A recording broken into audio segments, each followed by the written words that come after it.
Oke, terima kasih Bu Vera. Assalamualaikum warahmatullahi wabarakatuh. Selamat pagi, salam sejahtera untuk kita semua. Pak Kapus, saya izin berdiri karena sayangnya saya tidak bawa kopi. Ya Bapak dan Ibu, terkait dengan apa yang diamanahkan oleh PT GIS gitu ya, Bu Vera, terkait dengan materi ini saya akan bawakan terkait dengan aspek perlindungan hukum dan lisensi merek yang mungkin berkaitan dengan tadi apa yang disosialisasikan terkait dengan Permen 45 yang benar-benar bisa menjawab beberapa pertanyaan yang dibutuhkan oleh para pelaku usaha. Ya, kalau bicara terkait dengan merek, saya yakin Bapak Ibu semua sudah paham bahwa merek itu pada hakikatnya bukan sebuah tanda gitu. Tapi dalam undang-undang, dalam hukum, merek itu adalah tanda yang punya tiga unsur. Yang pertama tidak dapat ditampilkan secara grafis atau dapat dilihat oleh mata, kemudian memiliki keunikan atau daya pembeda yang bisa membedakan antara satu produk dengan produk lain di pasaran, dan yang ketiga digunakan dalam kegiatan perdagangan barang atau jasa. Ini saya skip saja karena saya yakin nanti ya, terima kasih. Ya, ini yang tadi saya sampaikan bahwa kalau ada satu tanda yang punya tiga unsur ini pada akhirnya tanda tersebut merupakan sebuah merek gitu ya. Tapi Bapak dan Ibu saya ingin sedikit menyampaikan bahwa ketika berbicara terkait dengan merek, dia tidak hanya tanda-tanda yang bersifat visual. Karena kadang-kadang ada tanda-tanda yang digunakan oleh produsen atau pemilik merek itu tidak bersifat visual. Contohnya tanda berupa suara. Kalau pernah Ibu mendengar suara sari roti, roti, sari roti, kan tidak dilihat tuh tandanya, tapi dia merupakan sebuah merek dalam bentuk suara. Jadi artinya memang dimungkinkan untuk mendaftarkan merek dalam bentuk suara juga. Panjang tadi digunakan dalam kegiatan perdagangan dan jasa tadi dalam bentuk suara gitu. Nah, ini satu perkembangan yang mungkin bisa dimanfaatkan untuk memperluas ruang untuk merek yang dimiliki oleh para pelaku usaha. Nah, kemudian yang paling penting adalah digunakan dalam kegiatan perdagangan barang dan jasa. Karena kalau tidak digunakan, jadinya bukan merek, misalnya lambang partai politik gitu. Dia punya beda, terlihat oleh mata, visual, grafis, tapi tidak digunakan dalam kegiatan perdagangan barang dan jasa. Jadi kalau tiga unsur itu terpenuhi, maka sejatinya tersebut merupakan sebuah merek dan bisa didaftarkan dalam merek. Nah, kenapa merek itu harus didaftarkan? Yang paling penting, merek itu pada hakikatnya bukan merupakan sebuah izin. Jadi Bapak dan Ibu sebenarnya silakan menggunakan merek di pasaran, menjual produk dengan merek tidak terdaftar. Gitu. Tapi memang ternyata ada konsekuensi yang bersifat negatif kalau tidak terdaftarkan. Nah, saya ingin menjelaskan sedikit bahwa pada hakikatnya perlindungan merek itu merupakan pemberian hak eksklusif oleh negara. Hak eksklusif yang diberikan oleh negara kepada si pemilik merek untuk penggunaan mereknya selama jangka waktu 10 tahun. Dan itu bisa diperpanjang secara terus-menerus. Haknya itu berupa penggunaan sendiri merek tersebut olehnya gitu ya, menggunakan atau menjual, memperdagangkan, memproduksi gitu. Yang kedua, hak eksklusif tersebut meliputi hak untuk memberikan izin kepada pihak lain. Jadi dalam konteks izin adalah pemberian lisensi gitu. Jadi pemilik merek tidak menggunakan sendiri merek miliknya, tapi memberikan izin kepada pihak lain biar pihak lain menggunakannya gitu. Mereka tinggal melakukan perjanjian, mungkin menerima semacam kompensasi berupa royalti atau semacamnya gitu. Dan yang ketiga yang paling penting adalah dia bisa melarang pihak lain untuk tidak menggunakan merek yang terdaftar miliknya tadi gitu. Jadi artinya kalau misalkan menggunakan merek tidak terdaftar, kemudian kita merek itu milik pihak lain, maka pihak lain itu bisa melarang seseorang untuk tidak menggunakan, bahkan meminta pertanggungjawaban secara perdata maupun pidana atas pelanggaran atau penggunaan merek secara tanpa hak. Jadi hakikatnya kenapa merek itu penting didaftarkan karena tadi dia akan memberikan hak yang bersifat eksklusif, mengecualikan pihak-pihak lain untuk bisa menggunakan tanda yang sama dalam kegiatan perdagangan barang atau jasa. Tapi permasalahan eksklusif tadi itu ada keterbatasan yang harus diperhatikan gitu ya. Bahwa dalam prinsip hukum merek itu paling penting adalah prinsip persetujuan. Jadi duluan siapa yang mau daftarin gitu ya. Jadi kalau ada merek ABC untuk produk kecap, ya yang duluan yang daftar ABC untuk kecap itu yang berhak untuk menggunakan merek ABC untuk produk kecap. Artinya pihak lain nggak boleh pakai merek ABC lagi, harus ganti merek yang tidak memiliki persamaan. Jadi persetujuan duluan siapa yang cepat dia yang dapat lah, kira-kira seperti itu. Nah, tapi ketika dia mendapatkan perlindungan berdasarkan prinsip persetujuan tadi, ada dua keterbatasan yang harus diperhatikan. Yang pertama adalah prinsip teritorial. Bahwa merek hanya dilindungi di negara di mana merek tersebut didaftarkan. Jadi artinya pemilik merek yang punya usaha di Indonesia atau memperdagangkan produk Indonesia, dia harus punya daftar mereknya agar memiliki hak eksklusif tadi. secara otomatis merek yang terdaftar di Cina gitu, di Indonesia nggak. Ini kalau misalkan dia tidak terdaftar di Indonesia. Begitu pun sebaliknya, pemilik merek Indonesia tidak memiliki perlindungan hukum di misalkan di Malaysia kalau terdaftar di Malaysia. Karena tadi prinsip perlindungan merek secara internasional diakui bahwa perlindungan merek bersifat teritorial. Artinya jika seorang pemilik merek yang punya kepentingan untuk memasarkan produknya secara global, maka dia harus mendaftar mereknya di banyak negara untuk mendapatkan hak yang bersifat eksklusif di banyak negara. Kemudian keterbatasan yang kedua adalah prinsip specialty atau prinsip kekhususan. Intinya seperti ini. Saya punya merek ABC untuk produk kecap. Ada orang lain memproduksi merek ABC untuk batu baterai. Itu sah-sah aja. Karena hak eksklusif untuk saya hanya untuk produk kecap gitu. Jadi ada keterbatasan bahwa hak eksklusif tadi hanya untuk jenis barang atau jasa yang tercatat dalam sertifikat pendaftaran merek. Jadi kalau misalkan Bapak dan Ibu pelaku usaha punya banyak sektor usaha gitu ya, ada tekstil misalkan, kemudian ada manufacture, ada makanan dan minuman, maka penting untuk mendaftarkan mereknya di banyak barang dan jasa itu. Karena nanti akan mendapatkan perlindungan yang luas. Karena tadi keterbatasannya adalah hanya untuk jenis barang atau jasa yang tercatat dalam sertifikat pendaftaran merek. Baik, tadi dijelaskan oleh Pak Bimo terkait dengan mekanisme lisensi penggunaan merek. Saya sebenarnya dalam praktik merek yang dijelaskan Pak Bimo tadi merupakan suatu bentuk perizinan atau lisensi yang lazim dalam kegiatan perdagangan barang jasa. Nah, tapi di kesempatan kali ini saya ingin menyampaikan bahwa ada bentuk-bentuk lain lisensi yang mungkin bisa dimanfaatkan dalam kegiatan perdagangan barang jasa. Yaitu tipikal franchising, merchandising, brand extension, co-branding, dan component branding, serta acquisition. Ini bentuk lain dari suatu lisensi atau brand izin. Jadi tadi seperti saya sampaikan bahwa merek tidak selalu digunakan oleh pemilik merek, ya. Bisa jadi merek itu digunakan oleh pihak lain atas izin si pemilik merek. Haknya tetap ada di pemilik merek, tapi penggunaannya itu dilakukan oleh para pihak lain.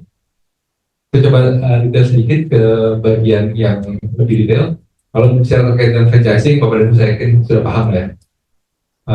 Biasa dia pemberian izin penggunaan merek bukan hanya sekedar pemberian merek gitu ya, tapi ada SOP, kemudian bahan baku segala macam dari izinnya udah diatur sama si pemilik merek. Yang penerima lisensinya untuk franchise tinggal jalanin aja. Kemudian tipikal franchising ini adalah tipikal pemberian izin, biasanya bukan suatu merek tapi seperti karya cipta, karakter, kartun seperti itu, yang diberikan izin dari si pemiliknya kepada si pemilik merek untuk menambah nilai dari suatu produk gitu. Kami contoh di sini misalkan Campina pakai karakter SpongeBob atau Patrick untuk produknya. Saya yakin Patrick atau SpongeBob ini bukan milik si Campina, tapi dapat izin dari si pemilik hakinya si SpongeBob atau Campina untuk menambah nilai dari suatu produknya.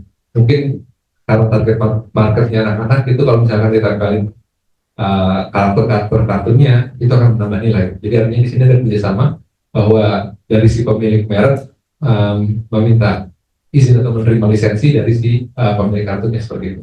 Dan ini dibuktikan dalam skema produk perdagangan barang jasa. Kemudian yang ketiga, tipikal brand extension. Jadi misalkan di sini Colgate gitu punya produk utamanya pasta gigi gitu. Tapi dia tak produksi sikat gigi. Dia bisa saja memberikan lisensi kepada manufacturer lain untuk membuat dan memasarkan sikat giginya. Karena secara natural atau secara sifatnya si Colgate ini tidak punya kapasitas untuk memproduksi sikat gigi.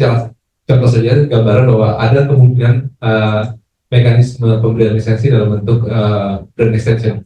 Dan ini dimungkinkan untuk produk lain. Misalkan Coca-Cola gitu yang produk aslinya adalah minuman, dia produksi tas, produksi boneka, produksi kaos itu kepada pihak lain. Dia tidak perlu memproduksi sendiri, tapi memberikan izin penggunaan merek Coca-Cola tadi untuk digunakan dalam produk-produk yang lain yang memang bukan menjadi main core-nya si Coca-Cola. Kemudian bentuk lain lisensi itu bisa juga co-branding, bahwa dua perusahaan atau dua merek bergabung untuk membuat satu produk bersama gitu.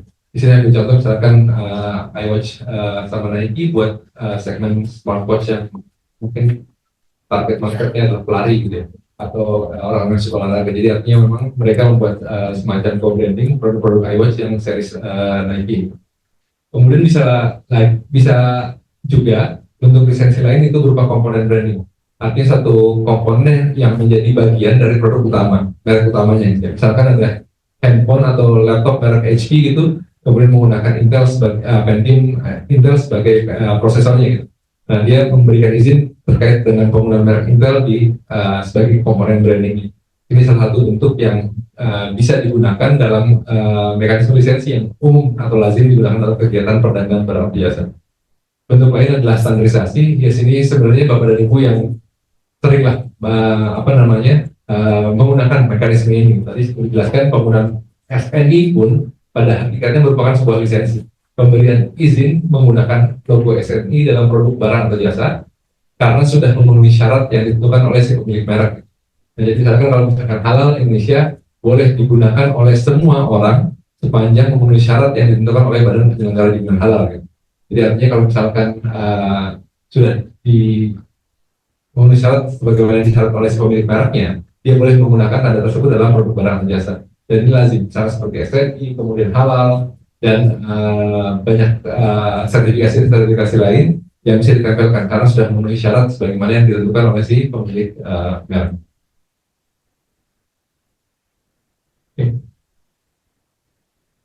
Sedikit informasi bahwa tadi saya sampaikan bahwa keterbatasan merek hanya bersifat teritorial. Nah, ada satu skema yang bisa memudahkan pemilik merek untuk mendaftar mereknya ke luar negeri. Jadi kalau misalkan mekanisme tradisional atau skema tradisional adalah pemilik merek itu harus ke luar negeri, datang ke kantor haki negara tujuan. Misalkan saya pemilik merek Indonesia, ingin mendaftar merek ke Malaysia, ke Jepang, ke Cina. Maka saya harus menuju konsultan di Malaysia, Jepang, dan Cina, kemudian datang ke kantor mereknya, mendaftarkan permohonan mereknya agar merek tersebut terdaftar. Ini cara yang tradisional, tapi masih berlaku sampai saat ini. Nah, ada cara alternatif yang kedua yang mungkin bisa lebih efisien dan efektif, yaitu melalui skema protokol Madrid. Artinya Bapak dan Ibu pelaku usaha yang punya merek Indonesia ingin mendaftarkan mereknya ke luar negeri, itu tidak perlu datang langsung ke negara tujuan. Cukup datang ke kantor merek negara Indonesia, misalnya di DJKI, di Kementerian Hukum, kemudian mengajukan permohonan pendaftaran merek internasional, pilih negara mana yang mau dituju, kemudian ke DJKI yang akan meneruskan ke Biro Internasional, dan Biro Internasional akan meneruskan ke kantor merek negara tujuan sebagaimana permintaan si pemilik merek. Jadi artinya tidak perlu langsung datang ke masing-masing negara, tapi cukup datang ke Kementerian Hukum untuk mengajukan permohonan merek internasional, nanti akan diteruskan ke negara tujuan tersebut. Dan ini bersifat timbal balik. Artinya pemilik merek luar negeri pun ketika mau masuk ke Indonesia itu juga punya skema ini. Jadi tidak perlu datang ke DJKI, tidak perlu datang ke Kemenkum langsung, tapi juga bisa melalui skema protokol Madrid. Mereka tinggal datang ke kantor merek negara asalnya, misalkan di Amerika Serikat, datang ke USPTO, minta pengajuan permohonan merek internasional, dan juga ke Indonesia, ke Malaysia, ke Singapura, misalkan. Tinggal mengajukan formulirnya, kemudian nanti USPTO akan mengirimkan dokumen tersebut sampai ke Indonesia melalui Biro Internasional. Ini kira-kira skema Madrid seperti ini. Nah, jadi artinya memotong atau memangkas waktu dan biaya yang lebih efisien dan efektif, sehingga permohonan pendaftaran merek itu bisa didaftarkan di luar negeri. Karena sekali lagi permohonan merek bersifat teritorial, jadi artinya butuh didaftarkan di negara tujuan jika memang ingin digunakan. Nah, saya ingin menjelaskan terkait dengan skema permohonan. Tadi dijelaskan Ibu Vera bahwa mungkin Bapak dan Ibu punya pengalaman yang lama terkait dengan proses pendaftaran merek. Itu memang sebelum 2018 masih sekitar 2 tahunan prosesnya, 1,5 tahun, 2 tahun itu batas waktu penyelesaian permohonan. Tapi sebenarnya setelah 2019 pengenalan aplikasi online oleh Kemenkum, saat ini proses pendaftaran merek itu sudah sampai di tahap 6 bulan sampai 7 bulan. Jadi kalau misalkan ada proses permohonan kepada Ibu yang masih lama, itu mohon disampaikan saja ke nanti ada kontak-kontak yang kami sampaikan untuk di kantor DJKI. Jadi kalau misalkan proses permohonan yang sekarang itu normalnya 6 sampai 7 bulan.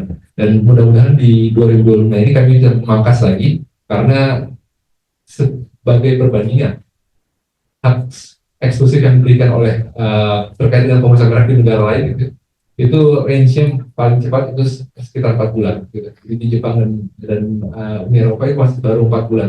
Jadi artinya kalau kami bisa mencapai di level itu akan sangat bagus sekali, tapi seperti target di tahun 2025 ini baru di 6 bulan sampai 5 bulan gitu. Tapi artinya sudah tidak 2 tahun lagi. Dan kabar baiknya, ketika Bapak dan Ibu mengurus pencatatan lisensi merek, itu bisa diselesaikan secara otomatis. Artinya, Bapak Ibu mengajukan permohonan pencatatan lisensi di DJKI, maka selesai Bapak Ibu mensubmit dokumen-dokumen tersebut, notifikasi pencatatan lisensi itu harus langsung keluar. Gitu ya. Jadi kami memperkenalkan layanan namanya POP, penyelesaian otomatis permohonan.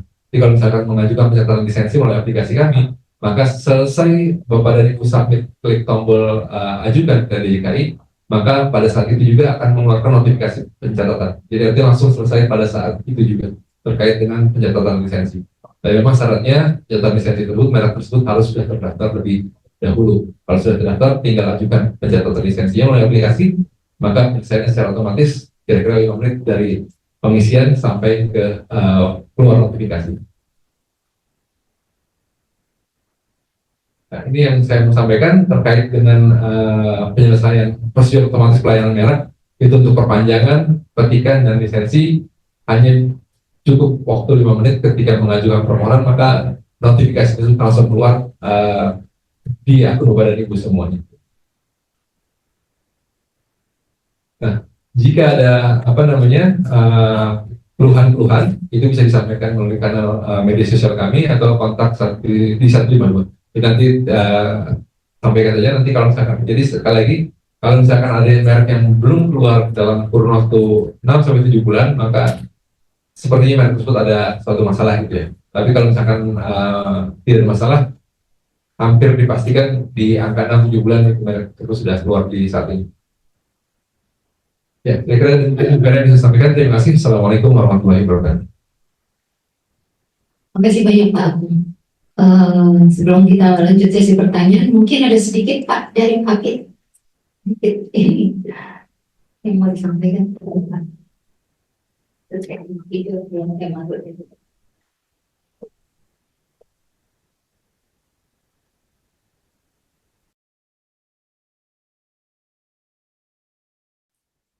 Selamat pagi Pak Bimo. Nama saya Yudi dari PT Pahlawan Sakti Lubrikan. Yang ingin saya tanyakan Pak berkaitan dengan pengajuan SNI.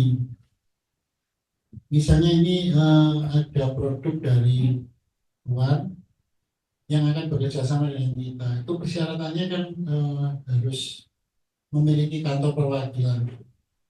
Dan ini ada kaitannya juga dengan pendaftaran mereknya. Untuk pengajuan SNI itu kan kita harus mendapatkan sertifikat mereknya dulu Pak. Setelah itu baru pengajuan SNI. Nah itu waktu yang dibutuhkan untuk sertifikat merek dari luar untuk masuk ke Indo itu kan lama Pak waktunya. Apakah misalnya setelah kita dapat seperti persetujuan penggunaan merek itu bisa langsung digunakan untuk pengajuan SNI? Yang kedua, yang ingin saya tanyakan perihal untuk SNI yang industri lokal sendiri, Pak. Itu apakah harus penggunaan sertifikat merek itu mengikuti ketentuan yang baru langsung digunakan atau yang lama dulu Pak, yang kita punya sekarang?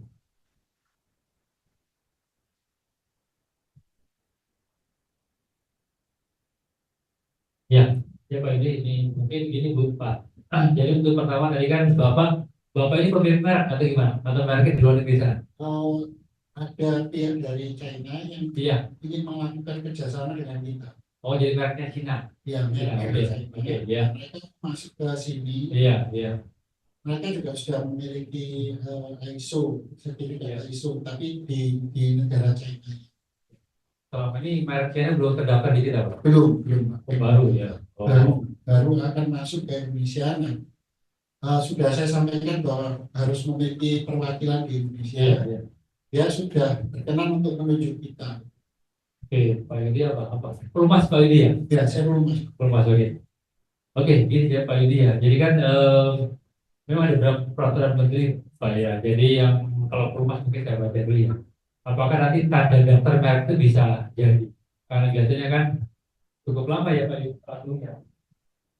Kalau urusan merek tidak di kita ya. Makanya nanti coba kita cek dulu Pak. Kan ini peraturan juga belum terbit ya. Peraturan menteri penolakan itu ya. Jadi wajib yang rumah tadi. Rumah nih rumah. Iya. Nanti bang kita lihat dulu. Sampaikan dulu. Nanti kalau memang dari peraturan itu disebutkan tanda daftar merek ini boleh dipakai ya bisa, atau mungkin dikasih waktu biasanya Pak. Sekarang kalau daftar merek dulu selama 2 tahun harus bisa menyelesaikan mereknya, selesai sertifikat mereknya itu selesai di kita. Oleh Pak Agung nanti kan cukup ya kalau cuma 6 bulan kan 2 tahun biasanya. Biasa gitu Pak, secara umum biasa gitu. Jadi tanda daftar merek dulu ya Pak. Bukti sudah mengurus untuk pendaftaran merek ini Pak. Ini mereka sekarang yang sudah mau menerbitkan MOU-nya Pak.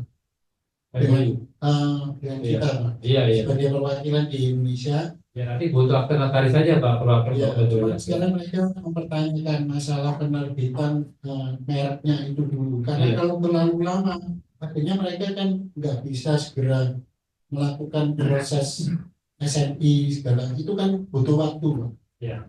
Kalau yang sepanjang yang peraturan menteri perindustrian itu biasanya diberi waktu Pak, diberi waktu 2 tahun, 2 tahun supaya bukti merek ini sudah ada sertifikatnya gitu Pak. 2 tahun. Kalau Pak dibilang 6 bulan itu ya aman gitu ya. Gitu ya. Jadi mereka itu menginginkan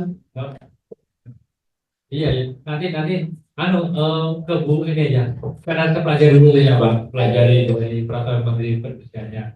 Oke, itu yang pertama itu ya. Kalau pertanyaan Iya. yang merek nanti bisa nunggu, mungkin nanti yang lebih ke Nanti pertanyaan Pak Bimo ya, ya. nggak apa-apa. Nanti saya harus cek dulu kan ini belum terbukti ya. Kemudian yang kedua tadi masalah servis ini apa nih itu lupa deh. Sertifikat misalnya udah baik. sertifikat SNI. Gimana Pak? Penggunaan sertifikat SNI itu yang sekarang kita miliki itu apakah harus segera mengikuti peraturan yang baru ini? Oh, sertifikat SPTS ini. Nah, Jadi SNI. berarti yang Bapak sudah punya sertifikat SPTS ini, nanti apa lagi? Apa perumas? Perlu masuk. Nah, perumas perlu terbit Pak. Nanti terbit perumas dulu, setelah terbit ada masa berlakunya Pak, biasanya 6 bulan. Jadi masih terbitnya kapan? Kalau terbitnya bulan depan atau bulan ini, nanti baru 6 bulan setelah Januari baru berlaku. Setelah berlaku terus dari setelah berlaku 1 tahun Pak nanti Pak. Berarti 1,5 tahun, namanya masa transisi 1 tahun. Jadi Bapak boleh menggunakan SPTS yang lama dulu sambil diperbaiki Pak. Diberi waktu setahun, 1,5 tahun di sini Pak. Gitu Pak. Dari terbit sampai masa transisi. Jadi setengah bulan sama 6 bulan sama 1 tahun, setengah tahun. Gitu Pak. Masih ada satu lagi Pak. Iya. Untuk pihak yang maklun Pak. Iya. Nah, itu maklun itu kan juga harus sertifikat mereknya harus diserahkan ke kita nih, untuk izin lisensi. Yang maklum sertifikat. Misalnya ada yang non produsen, dia mau kerjasama maklun dengan kita. Bapak manufaktur Pak? Saya ada manufakturnya juga. Oh, manufaktur juga. Ya. Bapak manufaktur ada yang mau Ada pihak swasta ya punya merek ya. punya merek, dia Iya. mau mengerjakan di tempat kita. Iya, nanti kan ada perjanjian lisensi merek Pak. Iya. Iya, harus ada perjanjian lisensi merek. Gitu. Aja saya Pak. Harus ada perjanjian lisensi. Jadi Bapak nanti ada perjanjian itu Bapak akan memproduksi merek rekan Bapak. Merek. Iya. Iya. Tapi nanti Yudi si pabrik luar itu harus SNI dulu. Iya. Dia harus punya SNI juga. Akan ya sampai kita jadi punya SNI Ya, terus betul. merek sendiri dulu Pak. Ya, jadi ada 2 SNI yang harus diurus. SNI mereka punya, sama SNI-nya si Pak yang ada di lokal. Gitu Pak. Ya. Karena pabrik harus ada. Pabrik harus ada dulu SNI-nya untuk yang maklun ya. Itu nanti mungkin saya bisa bantu Pak Bimo kalau ada yang mungkin ini Pak. Iya. Jadi Saya pokoknya sudah belajar ternyata. maklun dan kerjasama merek itu nanti yang dimaklunkan, yang memproduksi itu Pak, entah kerjasama itu yang produksi nanti itu harus punya sertifikat ini atas merek milik sendiri dulu Pak. Sebelum Ya. dia boleh dapat maklum, Ya. kalau belum boleh Bapak. Ah. Nanti pada waktu pendaftaran sertifikat SN untuk produk yang bukan yang akan dimaklumkan nggak akan diterima pengajuannya kalau dia belum punya berarti. Jadi salah satu syaratnya harus punya sertifikat SN dulu. Nanti kita diskusi. Ya Kak. Yang merek nanti belakangan. Yang ada kaitannya Bapak Bimo ada tadi Bu Wilma, Bu Maynard sama Pak Okto nanti. Oh, kaitannya ke merek. Oke. Kalau itu iya nanti saya Nanti kalau ada Ya, ya, nanti kalau ada Ada pertanyaan apa? lain bisa nanti. Oke, terakhir ya nanti. Kalau ada pertanyaan lain nanti saya coba bantu jawab. Karena Pak Bimo sama Pak Hafid ada keperluan. Saya ingin apa dari Saplotan Utama. Saya ingin bertanya terkait gudang perwakilan dari perusahaan perwakilan dalam negeri. Itu apakah hanya boleh satu atau bisa di berbagai daerah ya Pak? Kalau hanya satu, mungkin maksudnya kalau kita punya produk impor dari luar negeri, misal kita pabriknya di Semarang, harus luar negeri. Iya, bisa kita punya produk impor, misal kita dari Semarang, kemudian gudangnya ada di Jakarta, itu kan apa ya kurang efisien gitu Pak, untuk transportasi dan lain-lainnya. Gini Bu, jadi perwakilan resmi sekarang Ibu kan sebagai perwakilan resmi dari perusahaan luar negeri ya Bu ya. Gudang itu di lokasi perwakilan resmi Bu. Bukan berarti perwakilan resmi di Semarang, gudangnya di Jakarta, enggak Bu. Kalau misalkan saya hanya sebagai Iya. maklum gitu Pak, Iya. tapi bukan sebagai perwakilan resmi. Nah, gini, Ibu kan punya merek ya? Iya, Merek, Ibu punya merek, kemudian Ibu maklumnya ke luar negeri ya? Luar iya negeri ya? maklum luar negeri. Perusahaan luar negeri itu harus punya perwakilan resmi lagi Bu. Jadi nggak ada hubungan dengan Ibu pemilik merek. Jadi pokoknya perusahaan luar negeri harus punya perwakilan resmi, gitu aja poinnya. Jadi kalau Ibu mau sekalian pemilik merek, mau jadi perwakilan resmi kan lebih keren lagi, maksudnya kan jadi nggak susah.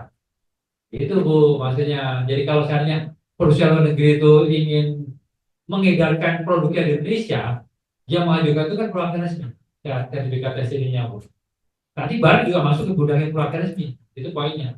Terserah Ibu mau di luar perwakilan resmi, Ibu di sebagai maklum, yang jelas harus punya ada perwakilan resmi perusahaan luar negeri, gitu Bu. Kalau misalkan perusahaan kami bukan perwakilan resmi, Ya. Berarti produknya harus masuk ke gudang perwakilan resmi dulu. Walaupun di daerah yang berbeda gitu. Betul, nggak boleh. Kita ke perwakilan resmi. Itu peraturan tuh udah, saya nggak bisa menangkap lagi. Iya, oke, makasih. Kita tunggu sesi pertanyaan berikutnya. Saya serahkan Pak Apit dulu Pak.